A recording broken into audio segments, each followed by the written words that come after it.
Pues aquí seguimos trayendo la mañanera de AMLO. Y por este canal de YouTube Nelter de la Cruz, no se les olvide darnos su like, acá abajo la campanita, suscríbase, echen la mano. Pues seguimos, ¿qué les parece? Vamos a quitar el recuadro.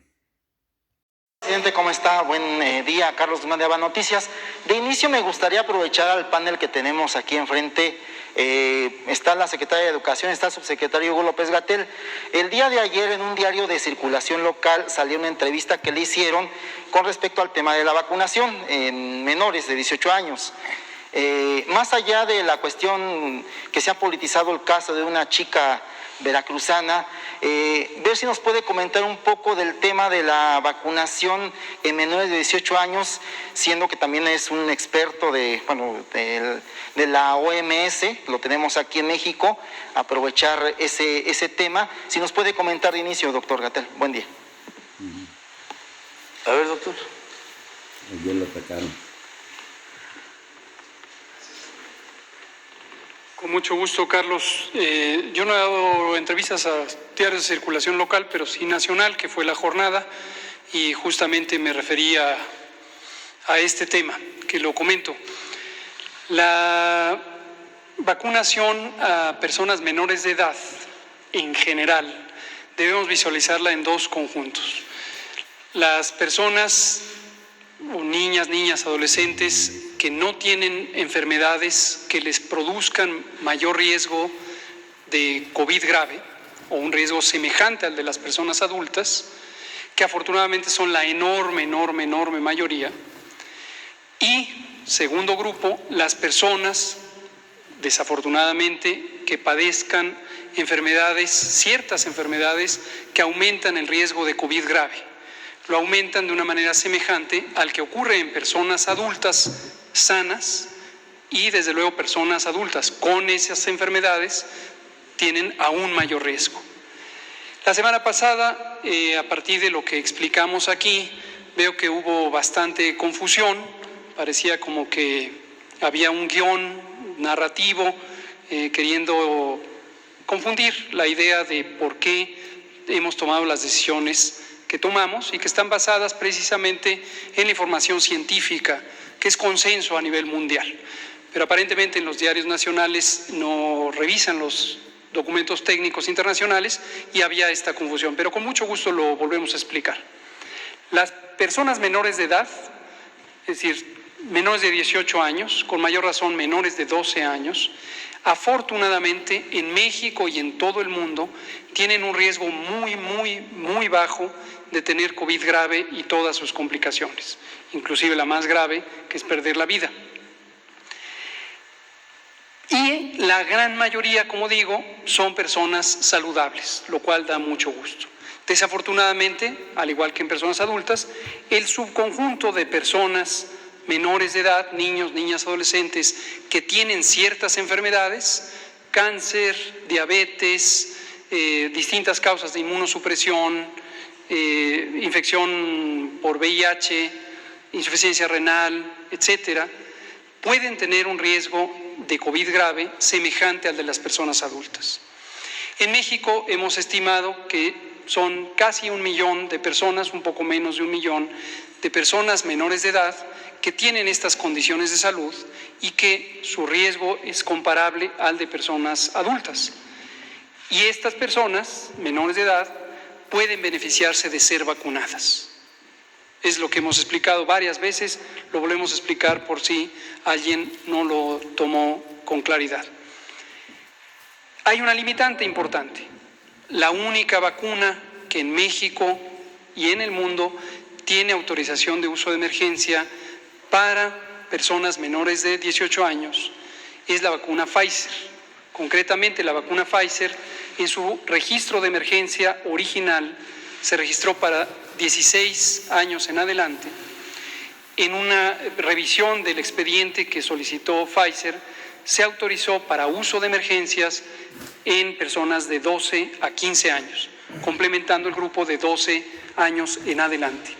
Es una limitante porque evidentemente da la única posibilidad, la vacuna Pfizer, para uso en personas menores de edad con estas enfermedades crónicas, la mayoría, que pueden aumentar el riesgo de COVID. Y como había comentado el presidente varias semanas atrás, yo mismo lo comenté aquí en este foro, desde el principio consideramos que este podía ser un grupo que requiriera vacunarse, que se beneficiara de vacunación, conforme fuéramos completando la vacunación desde las personas con mayor edad hacia abajo y llegar a un punto en donde el riesgo de las personas de las edades adultas que se estén vacunando fuera equivalente o semejante a este grupo de niñas, niños que tienen enfermedades crónicas. Y en ese momento incorporaríamos en paralelo esta vacunación para ese subgrupo específico. Pero dejo en claro, muy distinto a la idea de vacunar en forma generalizada a niños y niñas adolescentes, que hasta el momento la Organización Mundial de la Salud y muchas otras agencias globales y también nacionales de salud pública en Europa, en Oceanía, en Estados Unidos, en Canadá, no han recomendado la vacunación generalizada de niños, niñas y adolescentes que sean saludables. Último elemento, aprovechando que comentamos estas cosas. Hace cerca de 7 semanas en este mismo foro hablamos del tema de la tercera dosis o la dosis de refuerzo, o segunda para las vacunas de una sola dosis en el esquema original. Ayer también fue noticia, fue primeras planas en Estados Unidos, aquí diarios de circulación nacional lo reportaron, hoy hay varios que lo sacan en primera plana, una publicación de un grupo de personas expertas de la Organización Mundial de la Salud, de la FDA de Estados Unidos, de varias agencias internacionales de salud. Con mucho orgullo podemos identificar ahí al doctor Alejandro Cravioto, un experto mexicano en el tema de vacunación, quien es nada menos ni nada más que el presidente del Grupo de Asesoramiento Estratégico de la OMS en materia de vacunación, es coautor de esa publicación en la revista Lancet. ¿Qué es lo que dice el artículo? Hace una síntesis de la información publicada en los distintos artículos científicos y llega a la conclusión de que no se requiere en este momento tener una dosis de refuerzo, tercera para los esquemas de 2, segunda para los esquemas de 1, como la vacuna CanSino. Y recordarán que la compañía CanSino y otras compañías habían hecho publicaciones, comunicados de prensa, indicando que recomendaban esas dosis de refuerzo. En el caso de CanSino, sin embargo, aún no se presenta, por lo menos a México, a COFEPRIS, la información científica que ampare esa propuesta. Y las personas expertas lo que dicen es, no hay en este momento ninguna evidencia que sugiera que se requiere la vacuna con refuerzo y ni siquiera con esta consideración que ha hecho mucho ruido en los medios sobre la variante Delta y otras variantes genéticas emergentes. ¿Por qué no tomar el ejemplo de Dinamarca? Bueno, en el caso de Dinamarca, usted lo ha de conocer, el fin de semana causó revuelo, aquí no se dio a conocer. Dinamarca está probando, junto con el caso de Chile, está vacunando en el caso de menores, pero están probando de que no es necesaria la vacuna en menores, como usted lo ha mencionado. El ejemplo, reitero, Dinamarca, Alemania también es otro ejemplo que está mostrando esto. ¿Por qué no destacar esta información y no caer o dejar este vacío para que gente que no sabe del tema de ciencia, usted es un epidemiólogo reconocido, le reitero, es parte de la OMS, ¿por qué no hacer campaña ahí? ¿Por qué no trabajar eso? Bueno, en general, como lo hemos dicho, nuestro actuar se guía por la ciencia, por la revisión de personas y organizaciones expertas de alto prestigio mundial. Nosotros continuamente revisamos la evidencia que generan científicas y científicos mexicanos y también lo que generan científicas y científicos de otras partes del mundo. Los posicionamientos oficiales de agencias de salud pública, la OMS, la OPS y otras agencias de otras naciones con altas competencias, y nuestro actuar se guía por este conjunto de observaciones. Tenemos un grupo técnico asesor en vacunación. El doctor Alejandro Cravioto precisamente es parte de este grupo, lo preside la doctora Celia Alpuche, quien es una experta en la materia y trabaja en el Instituto Nacional de Salud Pública de México, más otras 20 personas. Lo que vemos es muchas veces, también lo comentamos durante las múltiples conferencias vespertinas, lo hemos dicho aquí también en la mañana, desafortunadamente la información publicada en los medios, con todo respeto a todos los medios de información y a los columnistas también, que a veces les gusta ser prolíficos en sus observaciones.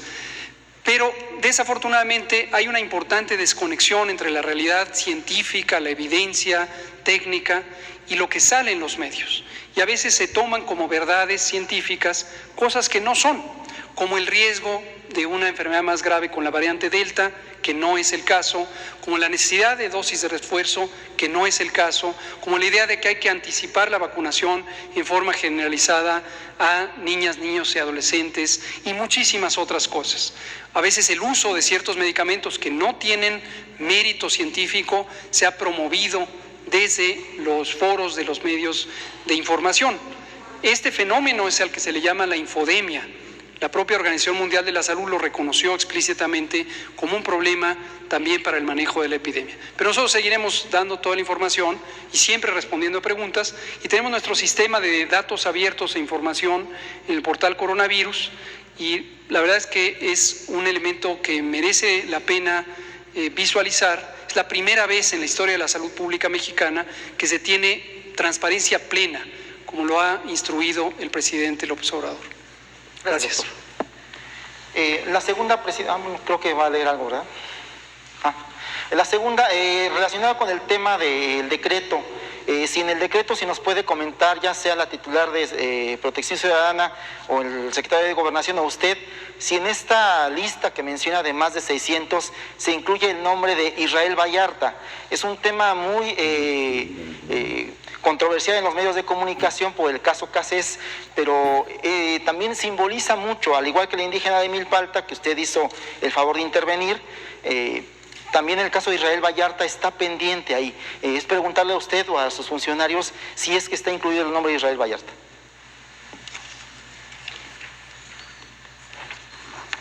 El señor Israel Vallarta enfrenta un proceso, fue víctima de tortura y esta se acreditó con dictámenes correspondientes al protocolo de Estambul en el proceso seguido por el secuestro de Cristian y Scholmo. Sin embargo, tiene otro proceso abierto por otro secuestro en el cual pues no se ha acreditado la tortura ni la violación al protocolo de Estambul, por lo tanto no puede ser beneficiario de los beneficios del decreto.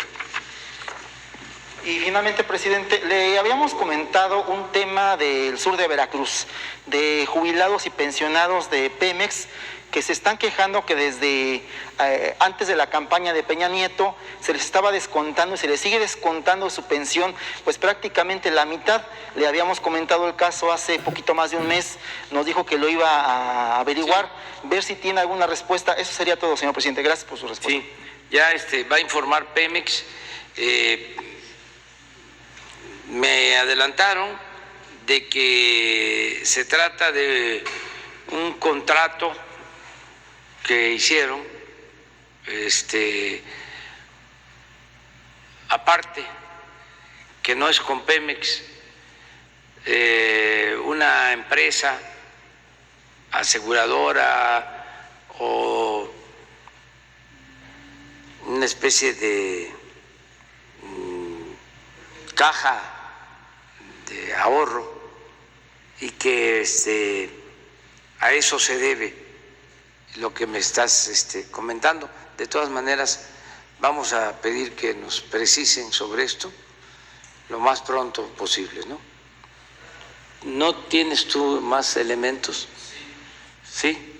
¿Lo puedes exponer? A ver.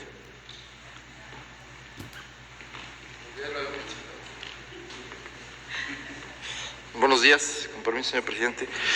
Solo comentar que esta denuncia ya se había hecho aquí, ya se ha consultado con Pemex. Se trata de jubilados y trabajadores que firmaron contratos con una aseguradora que les hace descuentos. Entonces, el tema es que se trató de contratos individuales y que es muy difícil deshacer porque hay un litigio. Entonces, está viendo Pemex cómo resolver, pero se trata de un asunto ya que los trabajadores incurrieron en un contrato que es leonino, pero que Pemex no tiene ninguna capacidad legal de poder deshacer ese, pero se está analizando porque hay muchos trabajadores en esa zona que están afectados por este asunto.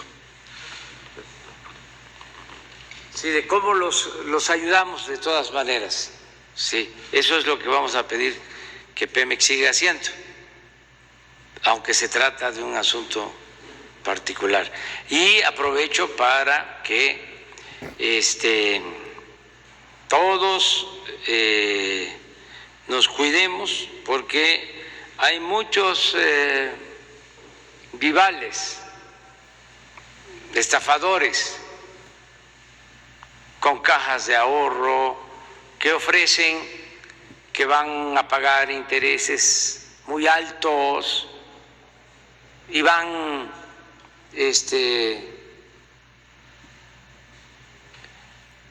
engodando,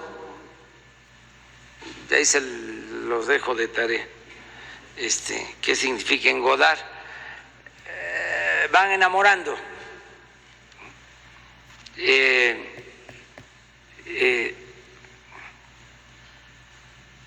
cautivando.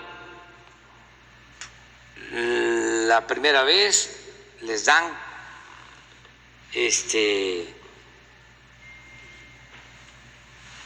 bastante de participación, puede ser que una segunda vez, y de repente desaparecen y se llevan todo. Fraudes. Todavía acabo de estar en Motocintla, allá en los límites de Chiapas con Guatemala, en la sierra, y unos defraudados de cajas de ahorro. Gente mayor, gente pobre que va juntando sus recursos y los ahorra en estas cajas y los defraudan. Estamos ahora por terminar de ayudarlos. Hice ese compromiso y aprovecho para recordar a los servidores públicos a los que les di la instrucción de que se atienda. No vaya a ser que yo regrese a Motocintla y todavía esté el problema, porque ya hicimos el compromiso de ayudarlos. Bueno, miren, hay una información importante. Hoy se termina de vacunar con segunda dosis a todos los municipios fronterizos del norte, municipios limítrofes con Estados Unidos. Esto se lo encargamos a Rosa Isela Rodríguez y ella cumplió. ¿Por qué no nos informas? Y si se puede poner la lámina, porque esto ya permite que se abra por completa la frontera. A ver.